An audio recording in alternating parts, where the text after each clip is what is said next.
प्यारे बच्चों, good evening. कैसे हैं आप सब? बढ़िया हैं? आशा और उम्मीद करते हैं कि ठीक ठाक होंगे, मस्त होंगे आप सब।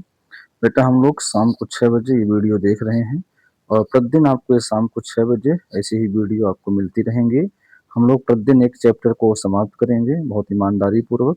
आज के हम लोग अध्याय नंबर 6 पे बात करेंगे, जनतंत्र का जन्म, जिसे रामधारी सिंह दिनकर जी ने लिखा है। आइए हमारे साथ ईमानदारी के साथ पढ़िएगा। उम्मीद करते हैं कि एक एक चीजें एकदम स्पष्ट होंगे, एक एक चीजें एकदम क्लियर होंगी।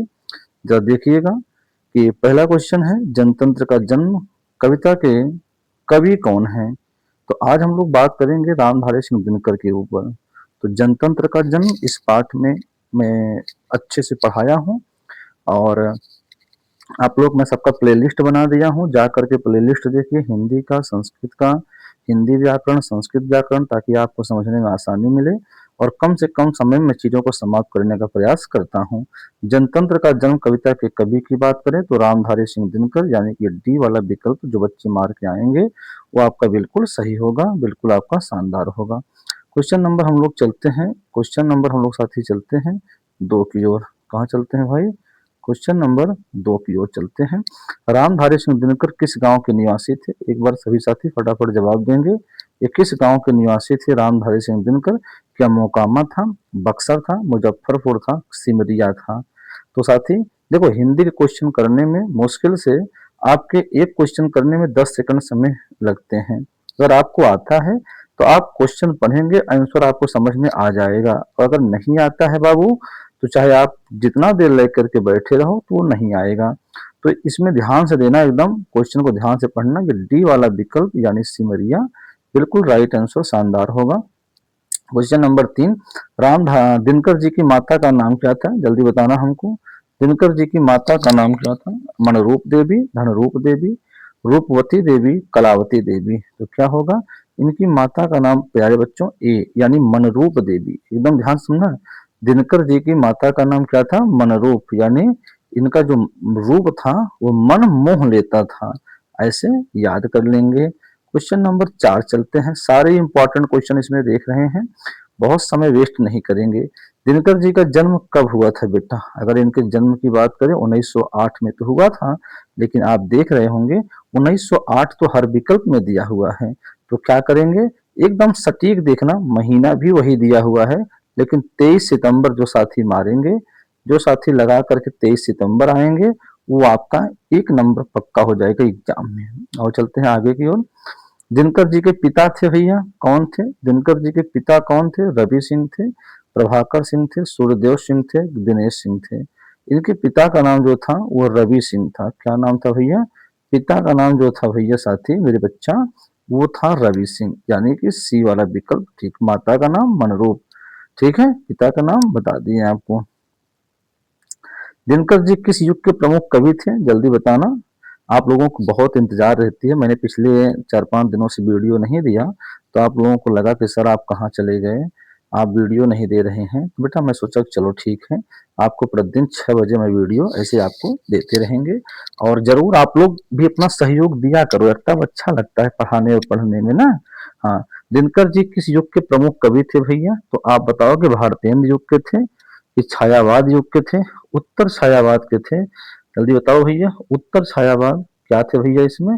तो सी वाला विकल्प एकदम राइट, उत्तर छायावाद आप मार के आओगे प्यारे बच्चों, ये आपका सही होगा। प्यारे बच्चों आप केवल देखते चलो ऐसे आराम से। दिनकर जी मैट्रिक पास कब किए थे? जल्दी बताओ, मैट्रिक पास कब किए थे ये? 1927 में, 28 में, 29 में, कि 30 में? इसको स्क्रीनशॉट आप लोग लीजिएगा। एक दो क्वेश्चन मैं आपको जब होमवर्क देता हूँ, इसी के चलते आप लोग कमेंट करते हो और हमको पता चलता है कि हमारे साथ जो बच्चे जुड़े हैं वो सीरियस बच्चे हैं, ईमानदार बच्चे हैं।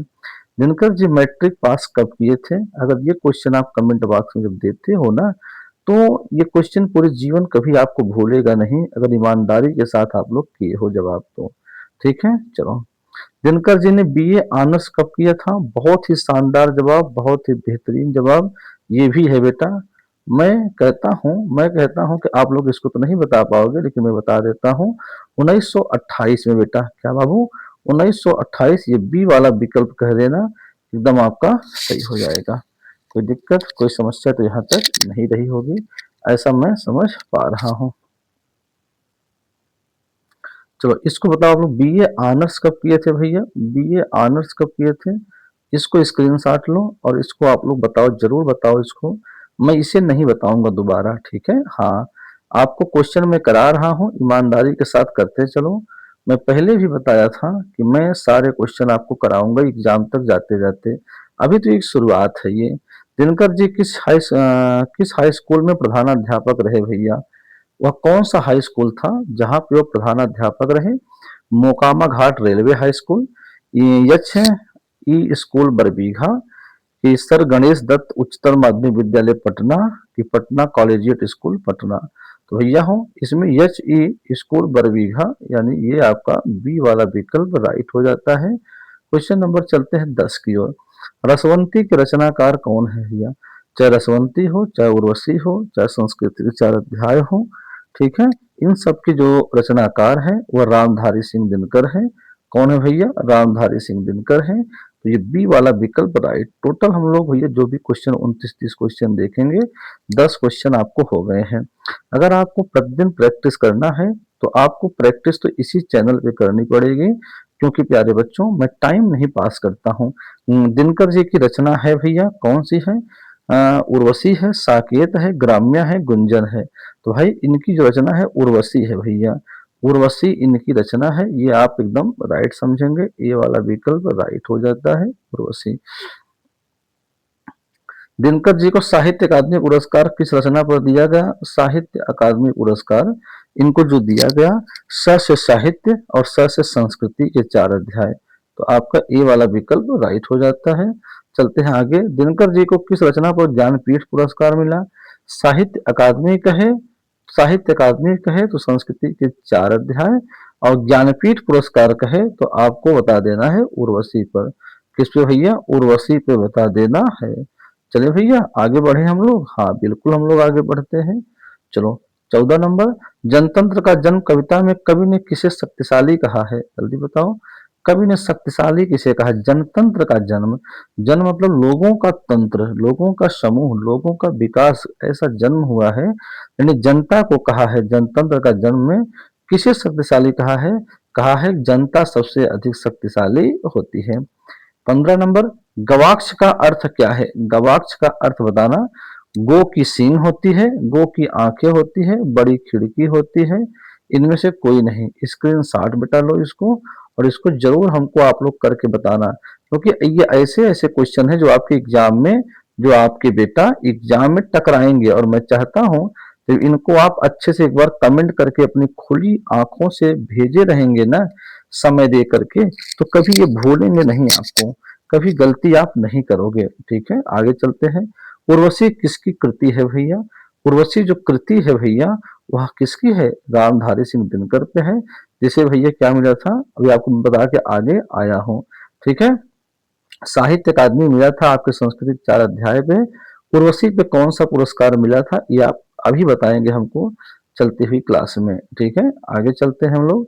दिनकर को साहित्य अकादमी पुरस्कार किस कृति पर मिला? इनको साहित्य अकादमी पुरस्कार बेटा याद अगर होगा आपको, मैं बताया था स से साहित्य और स से संस्कृति, ये आपका बी वाला विकल्प राइट हो जाता है। दिनकर किस विश्वविद्यालय के उप कुलपति बेटा है? यहाँ कलपति है ना, इसे कुलपति बता देना भैया। भैया किस भैया? तो भैया आप बताओगे भागलपुर विश्वविद्यालय, आपका ये सी वाला विकल्प। क्या भैया? ये सी वाला विश्वविद्यालय आपका राइट है। मजा आ रहा है ना? मजा आ रहा है बेटा? हाँ, जो बच्चा सीरियस होगा उसको इंटरेस्ट आ रहा होगा। दिनकर ने जनतंत्र का जन्म शीर्षक कविता में दुधमुही शब्द का प्रयोग किसके लिए किया है? दुधमुही मतलब हम लोग कह सकते हैं अभी एकदम नए हैं, अनुभवहीन है, या हम लोग कह सकते हैं कि ये दुधमुही शब्द का प्रयोग जनता के लिए कहा है, कि अभी हमारी जो जनता है वो कुछ जानती नहीं है, एकदम हम लोग बहुत भोले भाले बहुत सीधे साधे हैं। जैसे एक दूध पीने वाला बच्चा होता है, वैसे ही भारत की जनता के लिए इन्होंने कहा है। जनतंत्र का जन्म शीर्षक कविता में कवि ने किसे देवता कहा है? जरा बताओ। देवता तो भाई किसान और मजदूर को कहे हैं। उन्होंने कहा असली देवता जो सड़कों पर गिट्टियां तोड़ रहे होंगे और किसान जो खेत में दिन भर दोपहर में काम कर रहा होगा, देवता वही है, ना कि देवता मंदिर में वास करते हैं। जनतंत्र का जन्म के कवि कौन है? जो जनतंत्र का जन्म है इनके कवि, मैं पहले बता के आया आपको, ए वाला विकल्प मार लेना, वरना रामधारी सिंह दिनकर आए हैं। चलिए भैया, दिनकर की प्रारंभिक शिक्षा कहाँ से हुई थी? दिनकर की प्रारंभिक शिक्षा अगर हम लोग बात करें, इनकी प्रारंभिक शिक्षा गांव और आसपास से हुई थी, यानी सी वाला विकल्प ये राइट हो जाता है, गांव और आसपास से हुई थी। दिनकर की किस रचना में कर्ण को नायक बनाया गया था? किस रचना पर कर्ण को नायक, भाई एक रचना उनकी थी रश्मि रथी, रश्मि रथी में कर्ण को नायक बनाया गया था बाबू। आगे चलते हैं, मिट्टी की ओर इनकी कृति है, मिट्टी की ओर, जो मिट्टी की ओर कृति है, ये तो भाई हम लोग बात करें भैया, ये तो आपका गद्य है बेटा, क्या है भैया, ये तो गद्य के अंतर्गत आएगा भैया। आगे हम लोग चलते हैं, आगे चलते हैं, दिनकर की प्रमुख काव्य कृति है, प्रमुख काव्य कृति इनकी कौन सी है? जो काव्य में लिखा हुआ, चाहे रेणुका हो, रसवंती हो, चाहे कुरुक्षेत्र हो, ये तीन के तीनों बेटा, ये डी वाला विकल्प जो होगा साथी, ये आपका होगा, तीनों ये याद कर लेना, ये तीनों आपके काव्य में है। इन्होंने जो रचनाएं की थी काव्य और गद्य में दोनों में की थी, तो ये सब काव्य है, कविता के रूप में कह सकते हैं। और दिनकर की गद्य कृति कौन सी है? अर्धनारीश्वर, वटपीपल, दिनकर की डायरी, इनमें से सभी कह दीजिए। तो ये आपका डी वाला साथी सही हो जाता है, डी वाला विकल्प राइट हो जाता है। आगे चलते हैं, दिनकर ने अपनी पढ़ाई कहाँ तक की? अपनी पढ़ाई कहाँ तक की थी भैया? बीए ऑनर्स, कहाँ तक की थी भैया? बीए ऑनर्स यानी बी तक भैया, अपनी पढ़ाई बीए ऑनर्स भैया ये किए थे। और आज के हम लोग चलते हैं 28 नंबर क्वेश्चन, भारत सरकार द्वारा उन्हें सम्मानित किया गया था, किस सम्मान से भैया? पद्म विभूषण से, भारत भूषण अग्रवाल पुरस्कार से, ऋतुराज सम्मान से, भारत रत्न से। तो इसमें साथी क्या होगा जल्दी बताना आप लोग बच्चों, ए वाला विकल्प, ए वाला विकल्प पद्म विभूषण, पद्म भूषण से किया गया था। किसे सिंहासन खाली करने की बात कही गई है? राजतंत्र को, सामंतवाद को? भाई राजतंत्र मतलब जो राजा का तंत्र होता था, यानी राजा का लड़का ही राजा होगा, और सामंतवाद कहने का मतलब ऐसे जो बड़े बड़े लोग होते थे वो किसानों को, मजदूरों को जमीन देते थे और कहते थे कि आप हमारे जमीन में काम करो, मैं आपकी सुरक्षा करूंगा, और उनको थोड़ा सा कुछ अन्न दे देते थे जीने के लिए भैया। तो दोनों के लिए कहा गया कि आप लोग सिंहासन क्या करो भैया, आप लोग सिंहासन क्या करो साथी, खाली करो। यही कहा गया है ए और बी दोनों के लिए। और ये रहा आज का आखिरी क्वेश्चन, दिनकर जी का निधन कब हुआ था ये बताना, 1971, 72, 73, 74। दिनकर जी का जो निधन हुआ था 1974 में हुआ था, ये राइट आंसर है। तो प्यारे बच्चों, जितने क्वेश्चन का जवाब मैं आपसे पूछा हूं उन क्वेश्चनों का जवाब दीजिए। और अगर आप 2026 में एक सीरियस स्टूडेंट हैं, अच्छे से टॉपर बनना चाहते हैं, पढ़ाई करना चाहते हैं, तो प्रैक्टिस सेशन तो आप यहीं से करना पड़ेगा, क्योंकि मैं कम से कम समय में अधिक से अधिक चीजें आपके बीच में करवा देता हूं। बेटा मैं अपना फेस नहीं दिखाया हूं, क्योंकि आप लोग हमारा फेस देखे हैं, आपको कंटेंट से मतलब है। और आज के लिए इतना काफी, फिर हम लोग मिलते हैं। जय हिंद, जय भारत।